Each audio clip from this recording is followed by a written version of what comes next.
Government has distanced itself from accusations by the NPP that it masterminded Monday's attack on the NPP's offices. The NPP at a press conference today said it has no doubt the attack on their offices was conducted by the state. Ladies and gentlemen, the details unfolding are frightening. After a careful review of the invasion, evidence and subsequent events to date, the NPP is in no doubt that the attack on our offices was conducted by the state, specifically using certain rogue elements within the national security setup in full collaboration with some identifiable individuals now bent on destroying the fortunes of the party. But in a sharp rebuttal, government, in a statement signed by the Minister of Communications, said it is constrained to correct a wicked and malicious falsehood peddled by the NPP to the effect that government acting through the military and police evaded the party's headquarters in Accra. But that's not all. Bismarck Osedanso, who openly confessed this week that he was a member of the NPP and was responsible for the act, has been disowned by the NPP. In fact, the NPP describes him as a staunch NDC activist. Bismarck Osedanso, Medina Tina Awoshi, Oti Awoshi, the Federal Assemblyman. For close to 15 to 20 years, he has never been an NPP activist before. Bismarck Osedanso should come out and tell me when he became an NPP member, and he should produce that his membership card to the media so that the media will publish it. He has never been an NPP member before. I repeat, I know him even up to his bedroom. He's an NDC activist. So who is telling the truth? Is it possible for such a thing to happen, especially at a time when the country is preparing for elections? But is such an accusation fair on government? Does the NPP have hard evidence to substantiate its claims? This is today's big story. My name is Aisha Ibrahim.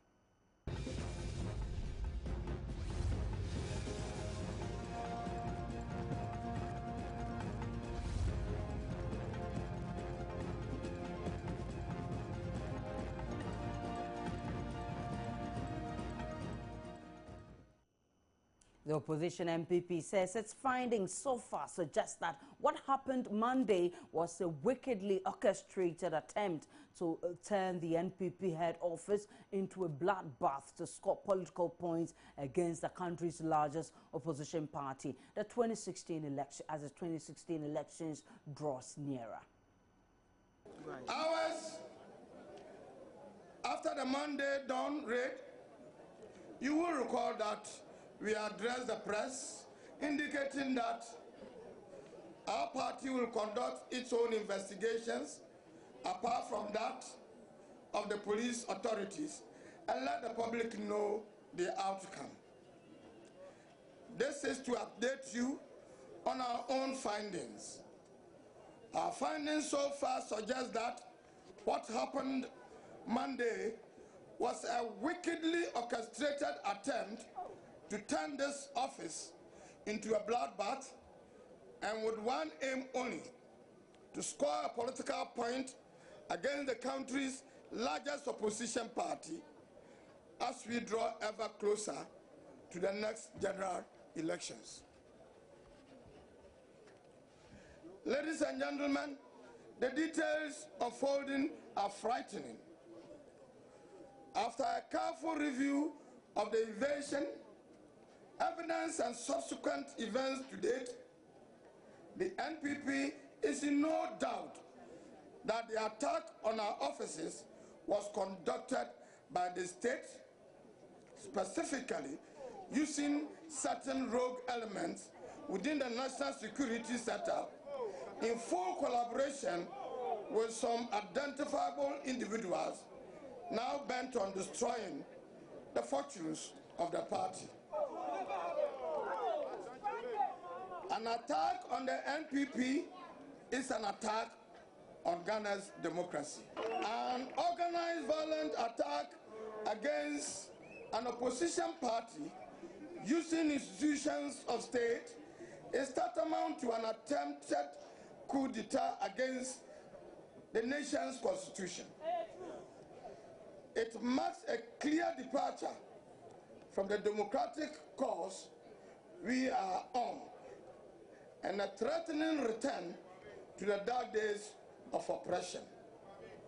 We must all stand together as one to kill off this dangerous phenomenon now.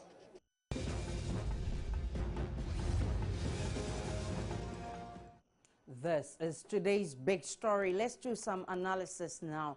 On the phone is Commander Patrick Sogbojo, retired Wing Commander. Good evening. Welcome to today's big story. Hello, Commander Sogbojo. You're on today's big story. Yeah, okay. Good evening to you, Aisha. So, is it possible for such a thing to happen that government will decide to raid its opponent's office? I think this is only possible if it's officially sanctioned. It's only officially sanctioned that the national security or either agencies could perform such a duty. But I'm reiterating, if officially sanctioned. But what could be the motivating factor?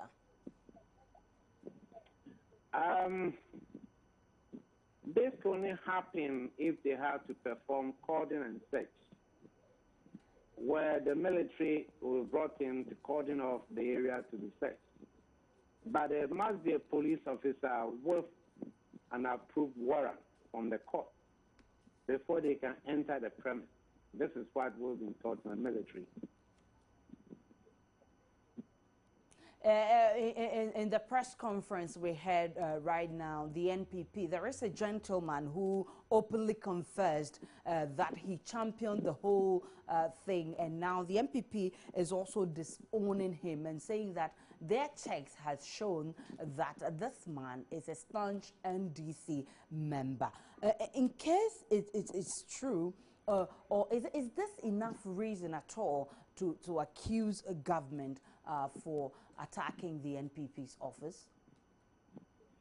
I do not know, but you see, the strange thing is that we have people who appear at the premise in a numbered police vehicle, or numbered military, and maybe carrying a type of weapon the military uses. And I don't know of any civilian who can mobilize troops or police to go and conduct any exercises running through the streets of Accra or Kumasi anyway. Then I ask the question, what is our national security doing? Why didn't they stop them somewhere to ask them who they were?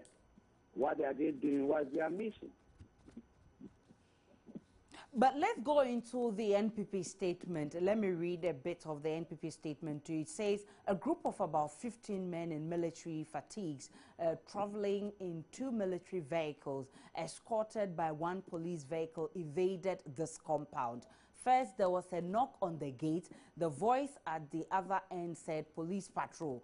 So the NPP security man saw flashing blue light on a police patrol vehicle outside, and with that assurance opened the gate. Suddenly, men carrying AK-47 in military uniform rushed onto the compound and rounded up 4 men on the premises. Does this give worrying signals as far as our security is concerned?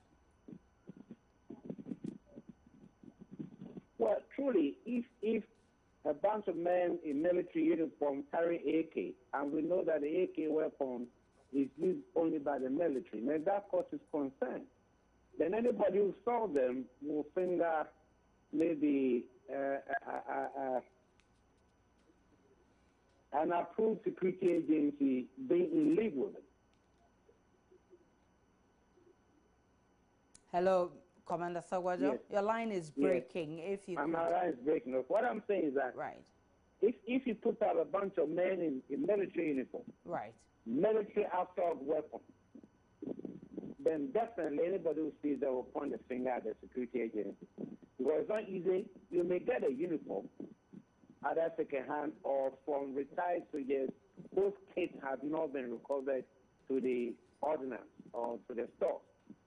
But to carry 1520 AK assault rifle, definitely it might be a sanction, an operation.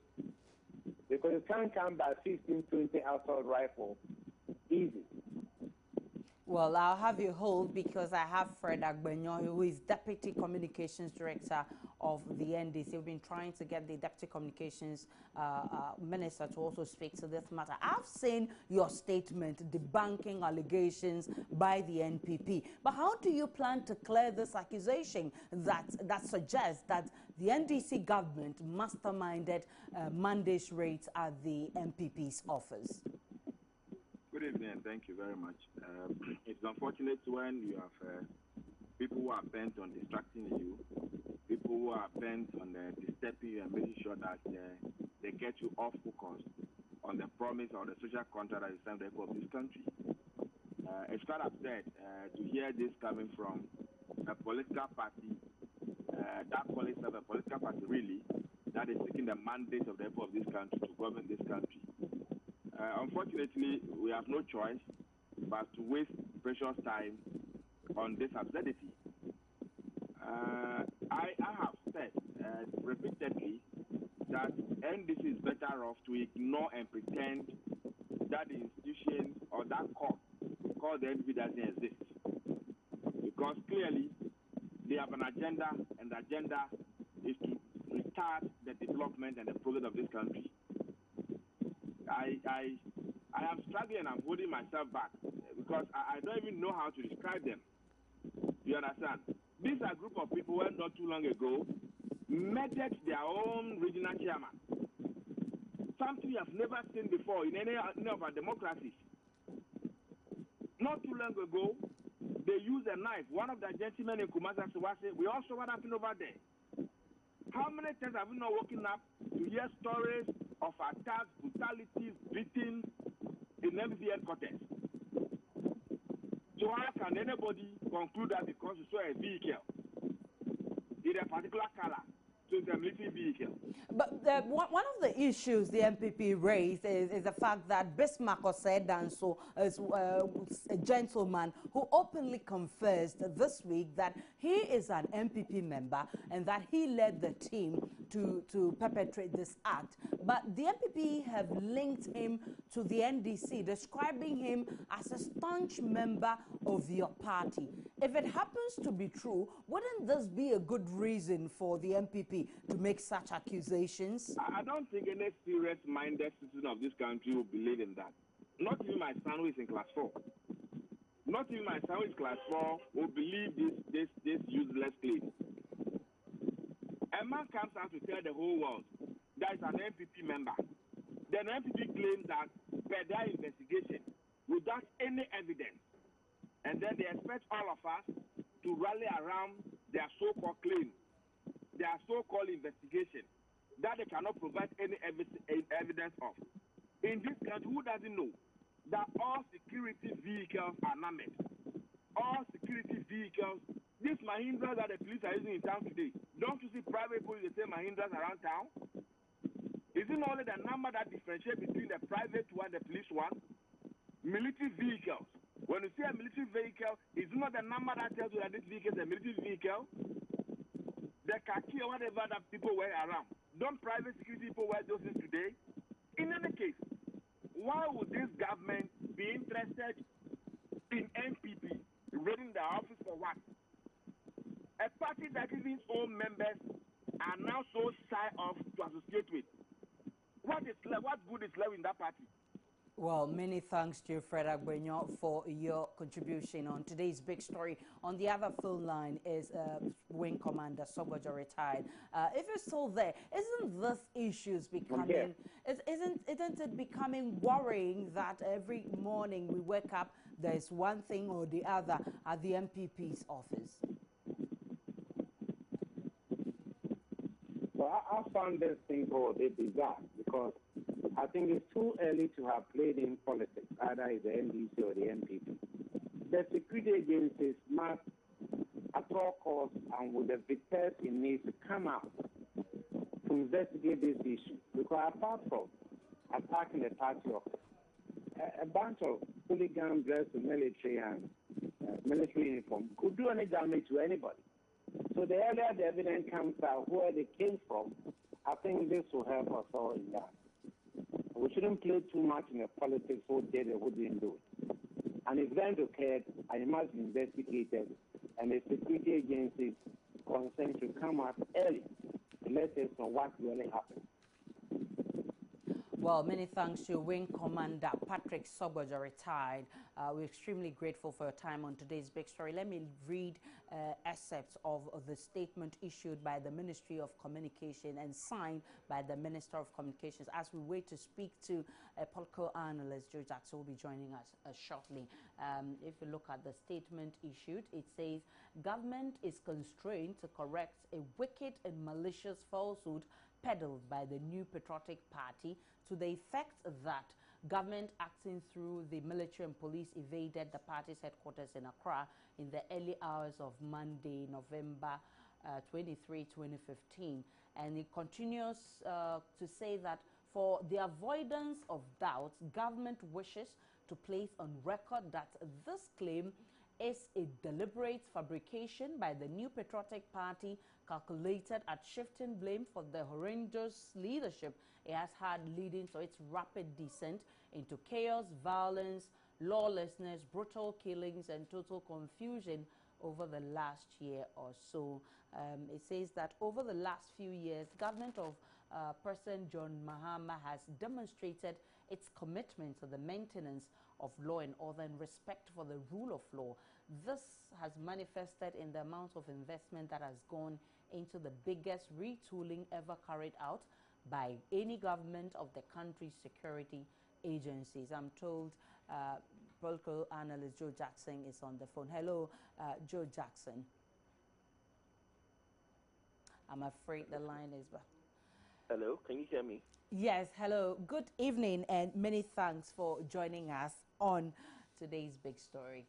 Good evening, Aisha, and good evening to all your listeners. If you've been following the conversation, there have been accusations by the NPP, but more seriously is the fact that one gentleman, Bismarck Osei Danso, who openly confessed this week that he is an NPP member and that he led the team to actually perpetrate the act. But the NPP have linked him to the NDC. They've described him as a staunch member of the NDC party, and they're saying that if indeed he's an NPP, he should prove his card as an NPP. If it happens to be true that this man is indeed an NDC activist, wouldn't this be a good reason for the NPP to think that is the NDC that is invading their office? I agree that there are some serious questions to be answered about this episode. I mean, granted that NPP has not offered as much really practical evidence, but it has raised a lot of questions that give cause for concern. And the fact that these red T-shirted group were led by what is now appearing to be a known NDC activist has cause for concern. Secondly, you have to ask yourself that when a uniformed group comes in, are they coming from the Ghana Army? If they are unofficial, then it's right slam bang criminal. If they are official, it has even cause for greater concern. And so there are some questions raised that should worry every well-meaning Democrat in Ghana. We now all patiently waiting for the police to come up and tell us and give us a bit more answers than they have at the moment. But is it fair to make such accusations against government in the first place? Well, I think the NPP is making quite a few accusations without proper evidence, but they are also raising questions that are really, really cogent. And they are, I think it's on the back of these questions that they are raising that they are making those accusations. But the questions really have cause for concern. Well, many thanks to you, Joe Jackson, is a political analyst. We're extremely grateful for your time on today's Big Story. If you just joined us, we've been talking about the NPP, which it's accusing government of masterminding the raid of its office on Monday. But government has sent a statement or released a statement saying that it's false accusations against government, and it continues to say that it has no reason to raid the offices of its opponents, and that the NDC government has been a law-abiding government and it has championed the cause of rule of law. My name is Aisha. Many thanks for watching. Good evening.